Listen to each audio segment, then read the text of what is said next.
It's my pleasure to welcome Didier Martin from Transledger. Transledger is a very exciting project. With Transledger, you can move tokens from one blockchain to another. You can move BTC or EOS or Litecoin to Telos and back to other blockchains. And Transledger also has a peer-to-peer exchange platform as well.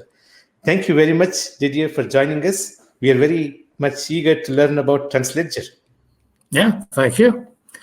So I'll start at first with some slides. Okay, so basically that's the exchange, or that's the peer-to-peer exchange part of it. And because the way we do it is quite different from what you will see with the other DEXs. So I'll start with a comparison with the actual centralized exchanges, and you'll see the subtle differences we have with the other DEXs and how we can replicate the same type of functionality that you have on the centralized exchanges, but this time peer-to-peer. So basically, the mechanism that you use on the centralized exchanges is that you transfer funds to the exchange custodian wallet, which is the deposit phase. Then you trade your tokens on the exchange, and you can also withdraw your funds from the exchange wallet back to your own wallet on that platform. So let's say if you want to trade Bitcoin against Litecoin, for example, then you will need to deposit your Bitcoin in the exchange wallet, and then later on you can withdraw from this Bitcoin. You can withdraw this Bitcoin from the exchange wallet back to its own network, because the Bitcoin has value only on the Bitcoin network. Otherwise, it's a derivative or a proxy of the token. So that's how the centralized exchanges are working. It is just a recap for most of you. Now, the Transledger peer-to-peer exchange and how it is different from what the other peer-to-peer exchanges are doing. At first, the equivalent of the deposit phase is that you move your tokens from, let's say, Bitcoin to what we call a transaction platform or a transaction blockchain or a directed acyclic graph, because we support both. We're not restricted to a single technology because we support blockchains and directed acyclic graph, like, for example, Hedera. As soon as the token is moved on a transaction platform, then you can trade it like usual.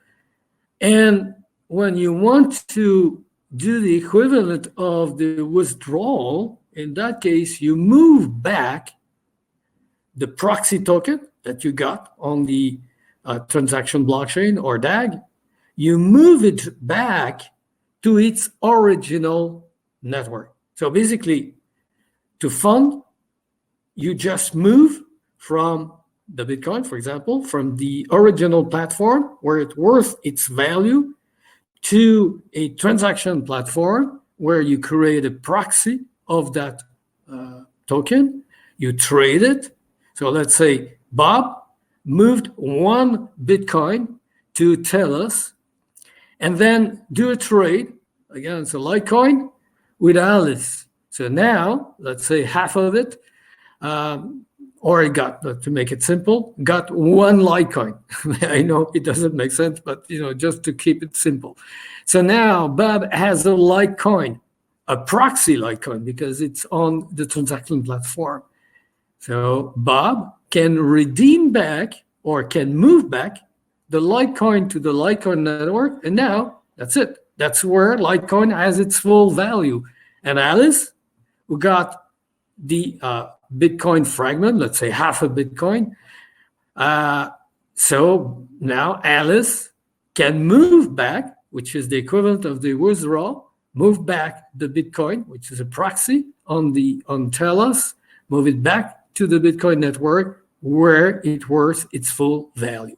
So you see, this mechanism allows us to trade high valued tokens worth 80 of the total market cap. If you go through all the DEXs actually available, most of them are limited to have one major token, let's say EOS, and a big bunch of penny tokens. I call them penny tokens because, like penny stocks, they don't worth a lot. If you compare, for example, a token that worth 5 cents to Bitcoin that worth a couple thousands, you can see there is a huge difference. Same thing for Litecoin, same thing for Ripple. Ripple doesn't worth a lot, but you have a lot of them. Or Stellar or Ethereum. All these top 10 represent actually even more. That's roughly 85 to 90% of the total market cap. So it means that the entire cash stored on blockchains is mainly resident on the top 10 or top 15 tokens that we have, let's say, on CoinMarketCap. So this is a recap of this, and second one, and later on I'll do the real stuff. I show you a real demo of what it is basically, but first, so how it is working. That's the move token part of it. At first, you create with a UI that you'll see a transfer request. This document is signed and encrypted and sent to an inter-blockchain network. Here, and I will say it slowly in order to be really understood, this is not a blockchain. It is an inter-blockchain network. Why? Because we don't need to check for the double spend. The blockchain, the source network and the destination network, they already do that. But what we need to check, though, for an inter-blockchain network is that the balance on the source network has to be equal to the balance in the destination network. That's the only way you can prove that you really move, let's say, 1 Bitcoin to Tellus. In Tellus, I should have 1 proxy Bitcoin if I moved it. So the balance in the source should be equal to the balance in the destination. So what we need in that case are auditors node that will check the balance in the source and the balance in the destination. This will resolve the question of validating or checking if the move was okay or not. The other part is to be able to send a document like the transfer request mentioning I want to move that amount from A to Z, made from source to destination. What I need in that case is a way to prevent any manipulation of that transfer request. In other words, do like we do on blockchains. This is how blockchains make sure that the information is not modified on all the nodes that will receive that information. The trick is simply to sign it and encrypt it. So it means that if it is manipulated, the signature doesn't work. Signature is wrong. And later on, the astute is simply to keep a history on a blockchain. But in that case, it will be only to keep a history of all the different transfer requests so that we'll make sure that nobody is manipulating them. But the main thing above everything else is to be sure that the source balance is equal to the destination balance. So the main purpose of the inter-blockchain network is to make sure that the balance from the source is equal to the balance in the destination, and that the document specifying the movement cannot be altered, cannot be modified by any party. So this is so we don't need, in that case, to have a consensus to prevent double spend or strict order of the transactions like we have for financial transactions. No, we don't need that. So it's a different type of problem with a different type of network. So that's the screen that you'll see later on for payment. So how it works, like I mentioned, Basically, to start a movement of a token from your personal wallet, you send a certain amount to a reserve. So you fill at first a transfer request, and then it will show you a QR code if you have a mobile wallet, or a copy paste the address where you have to send the money. To send the funds. These tokens are then sent to a reserve. The reserve is used mainly, in contrast to a token swap. It allows you, or allows anybody, to redeem back the tokens as a whole or as a fraction. If you do without the need for a third party. Otherwise, if it is atomic swap, you need always a third party. So you will have to wait that somebody is available. In that case, using the reserve, you don't have to wait for somebody who's available, because you can do it with the reserve. So you can move, redeem without the need for a third party. So this is, and as soon as the funds are in the reserve, and when we reach final confirmation, which is actually for Bitcoin 3 confirmations. As soon as we have 3, and this is the new, before it was 6, but recently most of the exchanges, us included, we moved from 6 to 3 confirmation to establish final inclusion in the blockchain. So as soon as we have 3 confirmations, it will trigger the movement from a reserve we have on the destination network to your personal wallet. So see, from a personal wallet, you send the funds to the reserve as specified in the transfer request. The inter-blockchain network, we have several agents like transaction engines, like auditors, checking the validity of the transaction, but the transaction engines are performing the transaction themselves on most of over 11 different networks. Not one, not two, 11 different networks. And then on these networks, at least the programmable networks like Ethereum, like EOS, all the EOS flavors, like Hedera, Tron, all these guys. And then on these transaction network, move from a reserve, the proxy token, to the personal wallet of that user. Take note that the user here at the source is the same user in the destination. So Bob moves his own token. So it's not an exchange, it's a move. It's like moving your funds from a saving account to an expense account or a current account. It's basically something like that. So it's not an exchange, it's a move from one network to another, and it is the same person being in the source and the destination, and this is used to fund on Telos, in that case, to have high valued tokens representing 80% and more of the total market cap. So where the cash is really stored on the different blockchains. So now let's go to the real stuff. Here. So that's the dashboard.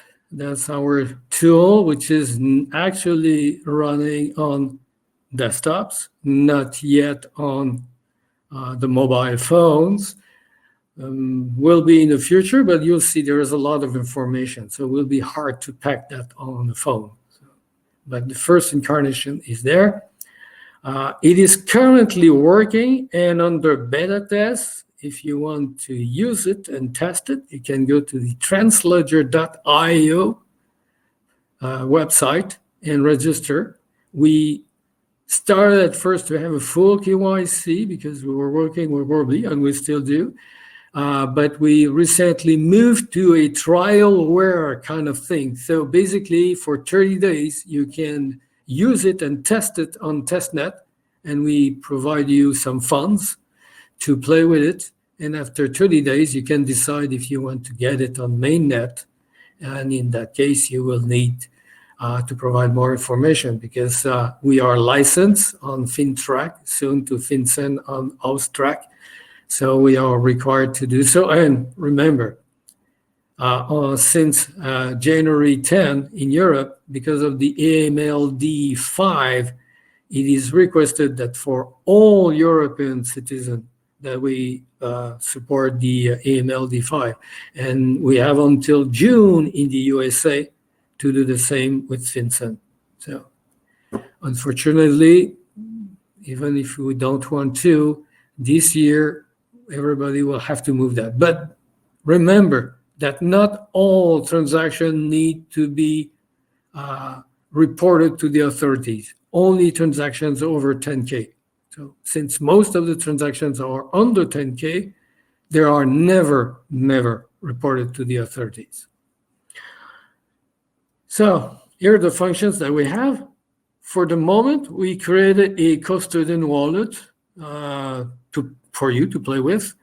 We are working on a new version of it, which will be based on threshold signature schema, and also will be totally distributed, mean running on your desktop.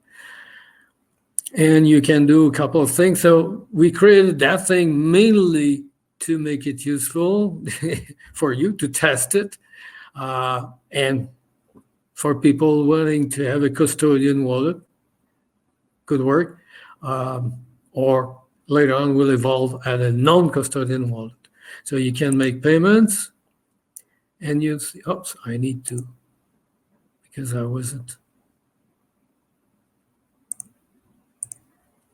So you can create payment, you can receive payment, and you can choose your blockchain. Say the blockchain with support, and then you can, let's say I'll pick that one. Let's say I pick a Telos, for example. Since Telos is a programmable network, and we can create custom tokens, then it can host a big bunch of proxy tokens. So proxy BTC, proxy LTC tokens that we moved to that network. So you can make payment, and you'll see there's a couple of features quite interesting.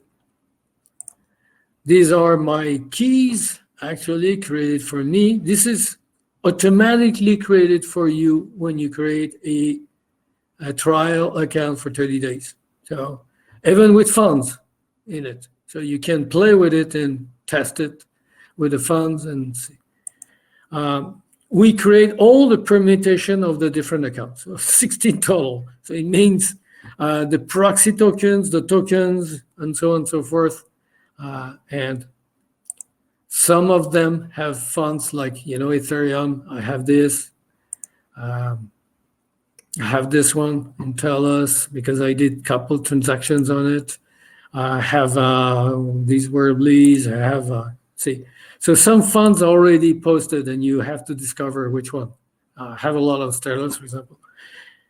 So this is your ledger, basically, giving you the currency, the network. So because it can have different currencies on a multi-ledger network like Telos.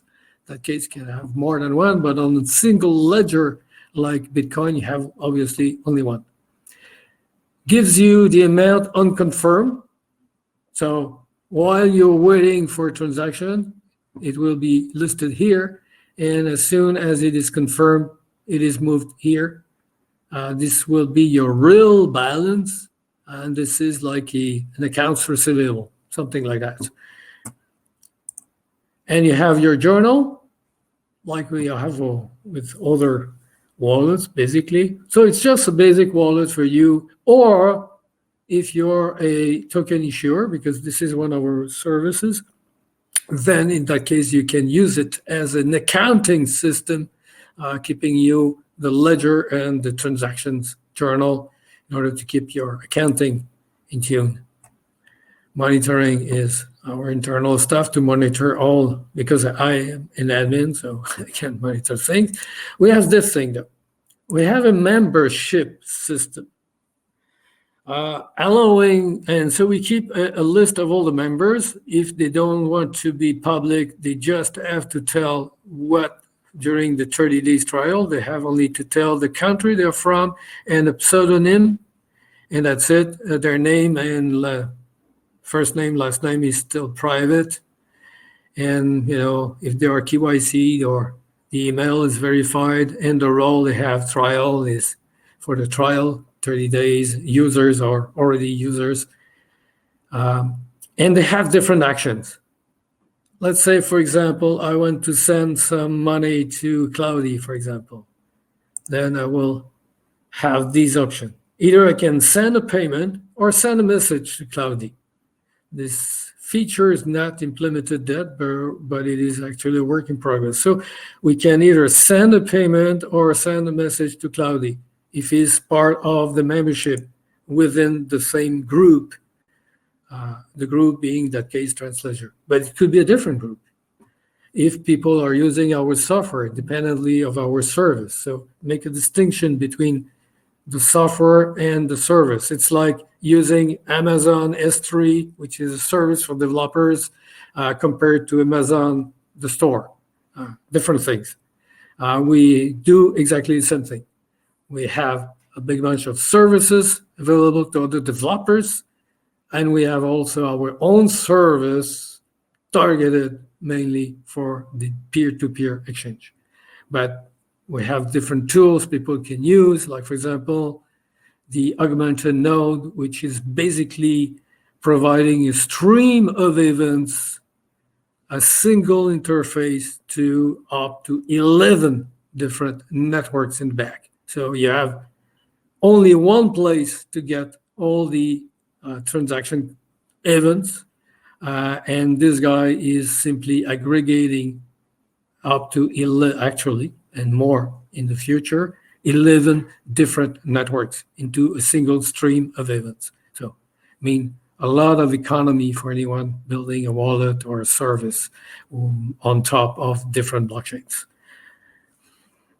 And we also have something used to manage this, which is the membership tool. If people want to, and it is actually centralized in a single database. However, we are migrating this thing in a distributed membership system where we are creating a dedicated membership network.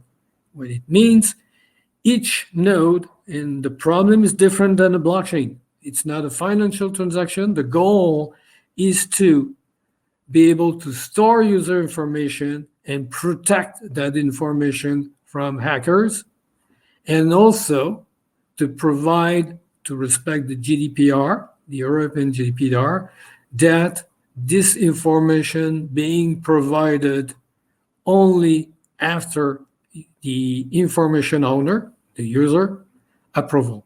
So if the user doesn't approve the information requester, it is not sent to this requester.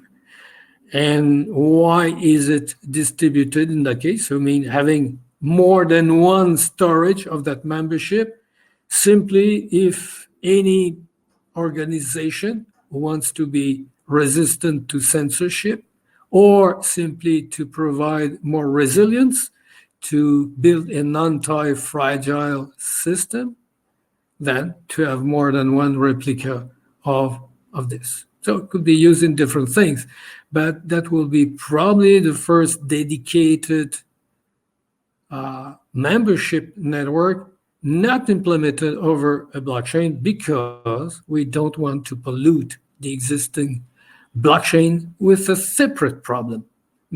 Each problem has its own solution, and we don't want to use, there is the old adage, give a hammer to a kid and everything become a nail. I always remember that thing. So we won't use the wrong tool for the wrong problem. We'll try to think first, what are the constraints, what is the goal, and build the tool around or to fulfill that goal. So this is what we have. Obviously, the profile, and then we have the other application here, which is the move token. This is a completely separated application, but this guy can talk to the dashboard and then exchange some information. So this is a separate application running inside, but when it is embedded inside the dashboard, it talks to the dashboard, pick my own login credentials, and then that way I don't have to re-enter my credentials and so on and so forth, and also exchange some more data that this guy need.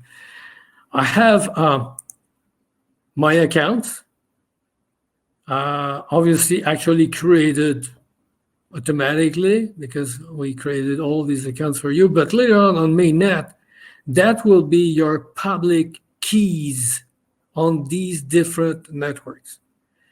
You can use the scan tool to scan it from your mobile, or you can simply copy paste it here. What it is used for, it is to make your life easier, because that way, if you often move these tokens from one network to another, you don't have to repeat again and again your public key that will be needed to fill the transfer request form. So this is the list of all my accounts, my public keys that I have on these accounts. And these are not my private keys, only public keys, used to automatically fill the information in the transfer request. So if I go there, I have the transfer request. We changed the interface to make it a little bit more fun with some application. Instead of having a form, having some animation to gamify it a little bit. Let's say I want to move a Bitcoin to Tellus. What should I do? I simply select the from. First operation, I need to select the from. What is the source network? See, select your source network. I have these guys I can choose. Let's say I choose Bitcoin. Since it is a single ledger type of network, I can only move on that network a Bitcoin. But if I go back, if I select, for example, Ethereum can host more than one token, or more than one ledger, basically, because it's a multi-ledger type of network, and so is EOS, Tellus, Worbly, Hedera, and so on and so forth. In fact, most of the programmable blockchains are directed acyclic graphs. So if I go back, I want to move, let's say, something which is not too slow. Let's pick that guy, Stellar. Stellar is also multi-ledger type of network, even if it is not really programmable, but they have a feature allowing you to create custom tokens, which provide you the very same characteristic as a programmable network. So in that case, it will contain all these, the main system token, which is Stellar, but also all the proxies that we moved to that network that are available. So let's, in that case, pick some Stellar, because I think I have some. Let me check if I have some Stellar. So XLM, I think I have some.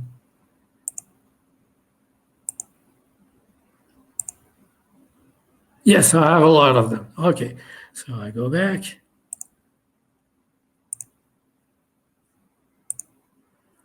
I pick again, Stellar, and I want to move what from this network. I want to move a token, which is the Stellar.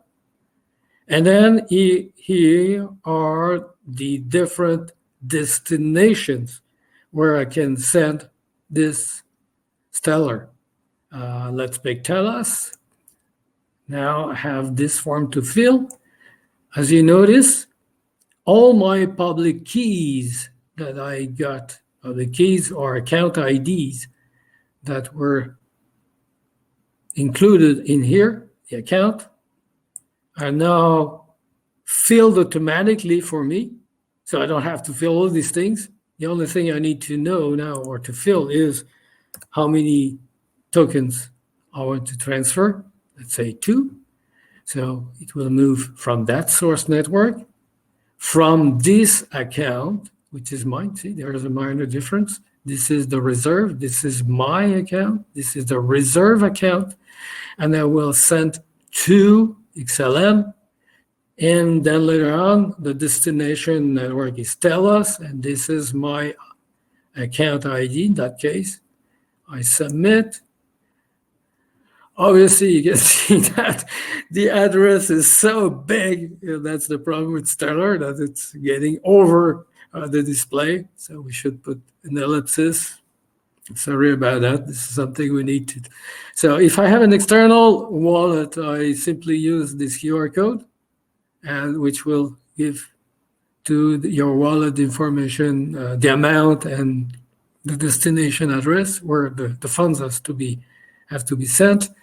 Or there's an interesting feature, at least during the trial period, to make your life easy, is to copy it. So it is copied on the clipboard. But if you go to your custodian wallet, the wallet that you can use during the trial period, you go on make payment, and bang, this guy is picking what's on the clipboard, and you don't have to retype it. Convenient. Later on, that feature will be also incorporated in the non-custodian wallet. So if I submit, wait a little, that's it, payment is done. I have a withdrawal of 2, including the fees. So what I'm waiting for now is the deposit, which, I don't know, will take a while before I have final confirmation. It is confirmed there, but I need to get the other deposit function, the deposit operation. Here it is, I got it. So you see, I got a withdrawal of 2 on Stellar, and now I have 2 XLM proxies on the TELUS network. Next stage, to trade it on a DEX, distributed exchange. And then later on, when I want to go to the withdrawal phase, in order to bring it back to the network where it has its full value, which in that case would be Stellar, then I have only to move it back from TELUS, to Stellar. So I would do the opposite, and it could be as a whole or as a function. Not a function, as a fraction, So I can do that now, and this is why we're using reserve instead of atomic swap, because now I can do the opposite direction. From TELUS, I want to move Stellar to the Stellar network. Since I already have all my account IDs, and now I can move not 2, but let's say 0, let's say 1.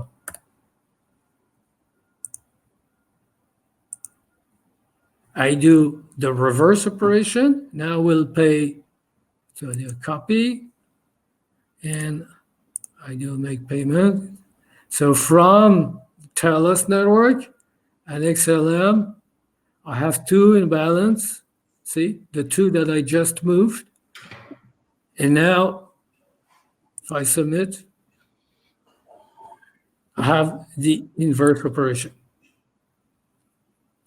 So this is how we move back and forth between networks. See, that's quite an easy operation. When you enter all your accounts, you don't even have to again and again. And if you there is any new features that we included is that even if you haven't included all your account IDs, then in that case, as soon as you enter them in the form, we automatically include them in this local. This information, we don't have it. It is stored locally on your machine. However, if you want it to be backed up on one of our server, in the case you flush the data or whatever, something happened, that's an option. But if you don't want to and you want to keep that yourself, like print it or whatever, that information is resident solely on your desktop. We don't have this information on any of our servers. And in private, we can show you where it is located, but I won't do that now because of the hackers. And we have that tool, but actually not yet included. It is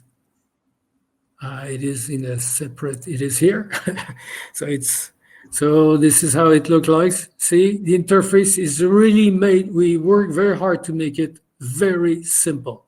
Ask, bid, with market and limit, the top 10s of the buy, of the sell, and all the transactions, and with different tabs, different type of information. And now we'll add three more tabs, all the orders, all the buys, and all the recent transactions. So we don't clutter the information like you see on most trading station. We try to keep it because, as you know, what is important basically are the 10 most recent transactions and 10 most buy and sell, not the bottom of the stack, because the bottom of the stack is not matched most of the time, only the first 10. So we worked hard to make it as simple as we can. And then here you select the market. For the moment, we test it, so there is not a lot. That thing will be included. Again, you won't have to redo the login and so on, because it will be talking to the dashboard and will share the information about your login and everything. So you don't have to relog again, even if this is a separate application from this. And these tools are something I won't show you, unfortunately, except this one, because we are also providing a big bunch of other services. Everything we use for our own internal usage is also made available to other service providers. So here